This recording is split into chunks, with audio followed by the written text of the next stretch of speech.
It was a clear, crisp evening in the city when the crowds began to move into the concert hall. Men were wearing their finest suits, and women showed off their new dresses and hats. There was an atmosphere of quiet anticipation as people found their seats and began to chat with each other. When the house lights came up, a hush fell over the hall.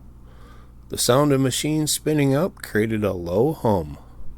The performer took their seat in front of what looked a lot like a pipe organ console, and the crowd waited eagerly. As the notes began to play, the guests were amazed at the clear, ethereal sounds that were beginning to radiate through the venue. For a lot of folks, this is the first time they had ever heard such an instrument. It was called the Telharmonium, and they all enjoyed an evening of beautiful orchestral sounds that had an incredible range of voices. When the concert was over, everyone roared with cheers and eventually gave the performer a standing ovation.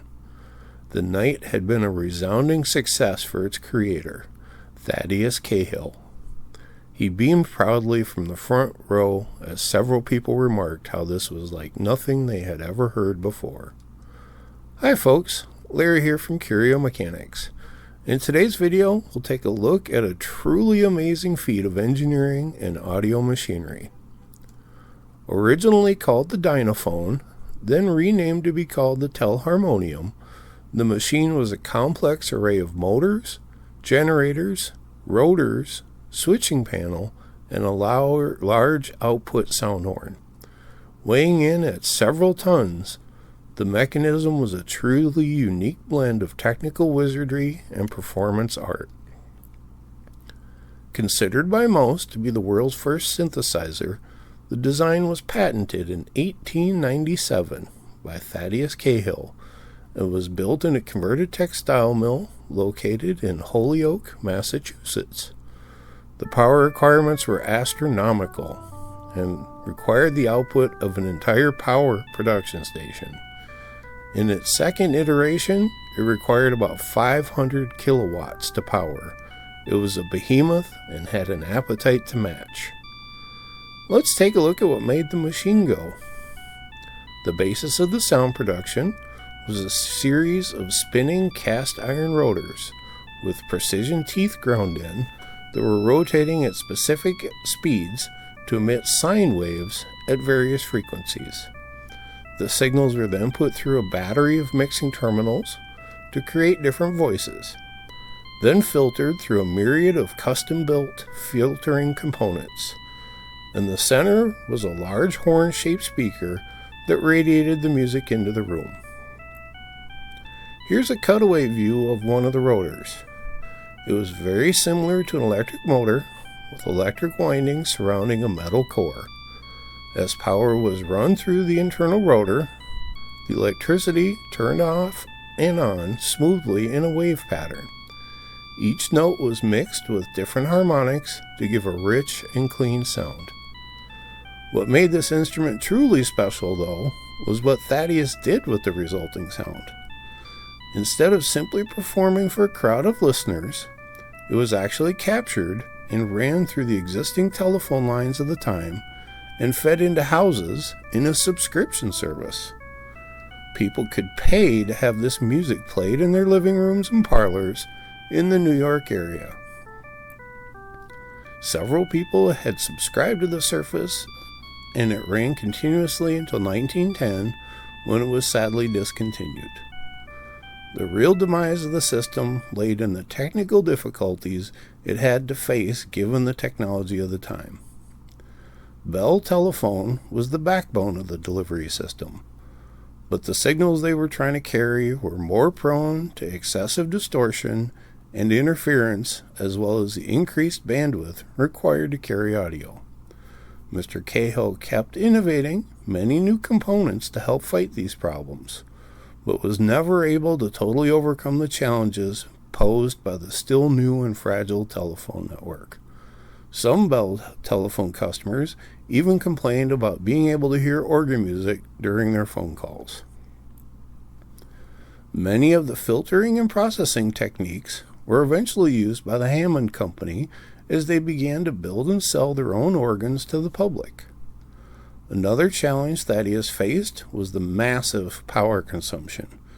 To carry the almost half a megawatt it required, he used pure copper bars that required overhead cranes to move into position to tie circuits together, and massive electric cables everywhere, almost an inch across. This did help, but he went even further and developed regenerative systems that would use the surplus power created by passive rotors to power the active ones. This innovation helped to greatly reduce the overall power needs, and like the rest of the technology, was way ahead of its time. During its lifetime, Cahill built the original, then created a second iteration that was much larger and offered many additional voices and tones that could be mixed on the fly to tune the output. He could simulate various instruments and use dynamic routing to change the current paths based on the desired effects. The first machine had 12 generators and weighed about 7 tons. The tone wheels were driven by a 200 horsepower steam engine.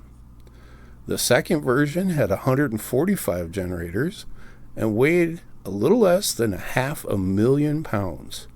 The third one he planned would have had about 300 generators, with the weight scaling accordingly and pushing an estimated 1 million pounds or 500 tons. That's a staggering amount of weight and is the equivalent of about 2 fully loaded 747s. If you converted the weight of the second 200-ton iteration into a 1-inch wide copper wire, the wire would be over 330,000 feet long, or over 62 miles long. That's over 100 kilometers for those of you who don't use our outdated measurement units. When I was researching this video, I tried to find an actual recording of the Telharmonium, but unfortunately none are known to exist. So I did the next best thing. I used a sound generation program called SOX to recreate the sound of this magnificent instrument to the best of my abilities.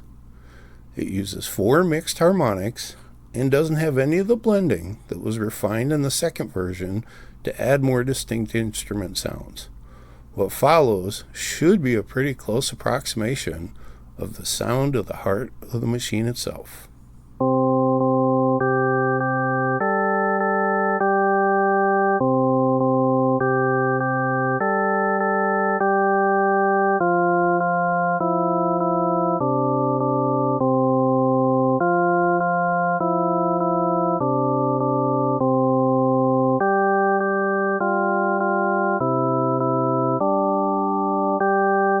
If it sounds like an organ, it's because it basically is. As I mentioned, the Hammond Organ Company used many of the same techniques to create their music. While the advanced electronics we enjoy today make creating these sounds pretty trivial, in the late 19th century, the accomplishment was truly extraordinary.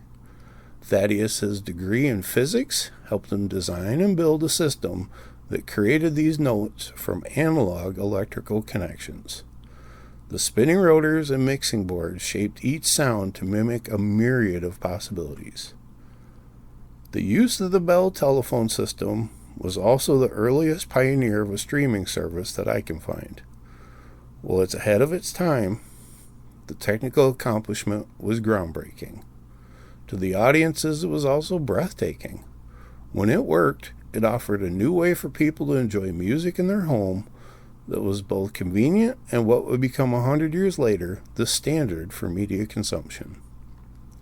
Its contribution to both synthesizer and distribution technology cannot be understated.